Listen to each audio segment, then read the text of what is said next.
Hello everyone, আসসালামু আলাইকুম। আজকে আমি দেখাবো চিকেন অ্যান্ড আলু দিয়ে খুবই মজাদার একটা নাস্তার রেসিপি। তো তোমরা সবাই দেখতে থাকো। এখানে আমি চিকেন আর আলুটা একসাথে দিয়ে সিদ্ধ করে নিতেছি। তেজপাতা, দারচিনি, এলাচ সব কিছু এক একটা দিয়ে তোমার যা যা লাগবে সব কিছু আমি রেডি করে নিয়েছি।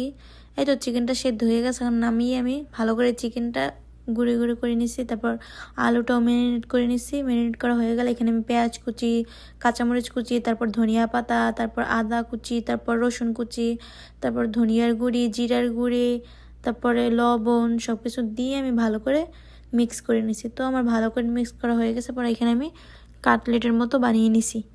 তো তোমরা যেরকম শেপ দিতে চাও ওরকম দিয়ে নিতে পারো। তারপর আমি একটা ডিম নিয়ে নিছি। ডিমটা ফেটিয়ে তারপর ব্রেড গামে দিয়ে ভালো করে করে এই তো এখন আমি তেলে ভেজে নেবো। তো তোমাদের কাছে যদি আমার ভিডিওটা ভালো লাগে থাকে তাহলে আমার চ্যানেলটা একটা সাবস্ক্রাইব করে দিও অ্যান্ড একটা লাইক করে দিও। এই তো দেখতেছো আমি ভালো করে ভেজে নিতেছি। ভালো করে ভাজা হয়ে গেলে উল্টে পাল্টে ভালো করে ভেজে নেব। তোমরা চাইলে বানিয়ে খেয়ে দেখতে পারো। এটা এত মজা, এই কাটলেটটা সন্ধ্যার নাস্তা এসে খাওয়া যাবে। আল্লাহ হাফেজ।